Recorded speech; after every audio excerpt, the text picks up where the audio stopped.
Recharge खत्म होने के बाद आउटगोइंग के साथ साथ इनकमिंग कॉल का भी बंद होना। सर जब प्रीपेड प्लान एक्सपायर होता है या मोबाइल रिचार्ज की वैलिडिटी खत्म होती है तो आपकी आवाज बंद कर दी जाती है, फोन मेरा, सिम कार्ड मेरा, नंबर मेरा। तो सर रिचार्ज खत्म होने के बाद आउटगोइंग कॉल बंद होना समझ आता है, लेकिन इनकमिंग कॉल बंद होना सरासर मनमानी है।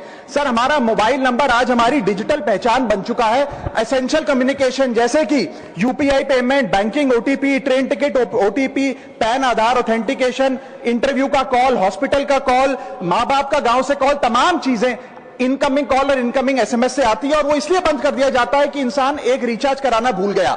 सर इनकमिंग कॉल बंद करना is not stopping of a service, ये हमारे राइट टू कम्युनिकेशन को स्टॉप करने जैसा है। सर जैसे आपका आधार कार्ड इसलिए एक्सपायर नहीं हो जाता कि आपने डिटेल अपडेट नहीं करी, या आपका बैंक का खाता इसलिए बंद नहीं हो जाता कि आपने मंथली डिपॉजिट जमा नहीं किया, या आपका वोटर आईडी इसलिए सस्पेंड नहीं हो जाता कि आप एक चुनाव में वोट डालना भूल गए। ठीक उसी तरह आपका मोबाइल नंबर इसलिए सस्पेंड और डीएक्टिवेट नहीं होना चाहिए कि आप एक रिचार्ज भूल गए। सर मैं सदन में फ्री आउटगोइंग की मांग नहीं कर रहा, फ्री डेटा की मांग नहीं कर रहा, लेकिन इनकमिंग कॉल फैसिलिटी की गारंटी होनी चाहिए। मेरी 3 स्पेसिफिक मांग है। पहली, प्रीपेड मोबाइल कनेक्शन में इनकमिंग कॉल और इनकमिंग एसएमएस कम से कम 1 साल तक कंटिन्यू रहे, चलता रहे from the date of the last recharge, ताकि एसेंशियल कम्युनिकेशन चलती रहे। दूसरी, deactivation of the mobile number after 3 years. ऐसा ना हो कि आपका मोबाइल नंबर किसी को आपका मोबाइल नंबर बंद करके किसी और को अलर्ट कर दिया जाए। कम से कम 3 साल का ग्रेस पीरियड देना चाहिए from the date of the last recharge. And third demand, mobile operator should introduce a low cost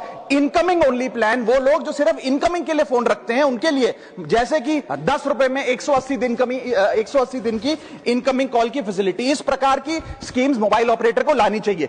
दूसरी समस्या जो प्रीपेड कस्टमर्स फेस करते हैं वो है टेलीकॉम ऑपरेटर का 28 दिन का मंथली रिचार्ज। साल में सर महीने 12 होते हैं, लेकिन 28 दिन की रिचार्ज के माध्यम से 13 टाइम्स रिचार्ज कराना पड़ता है। कैसे सर? 28 दिन into 13 times is equal to 364 days. ये एक बड़ी क्लेवर स्ट्रैटेजी है जिसके चलते आपको फीलिंग 30 दिन की देते हैं, लेकिन आपसे डीलिंग 28 दिन की करते हैं। सर दुनिया में हर जगह बिलिंग साइकिल कैलेंडर मंथ के हिसाब से होती है, 30 या 31 दिन। आपको मंथली सैलरी, लैंडलॉर्ड का रेंट, बैंक की ईएमआई, बिजली पानी गैस का बिल, तमाम चीजें 30 या 31 दिन के महीने के हिसाब से होती हैं। लेकिन ये मोबाइल ऑपरेटर, टेलीकॉम ऑपरेटर 28 दिन के महीने के हिसाब से आपको रिचार्ज प्लान बेचते हैं, ताकि साल में एक अतिरिक्त रिचार्ज आपको मिल जाए।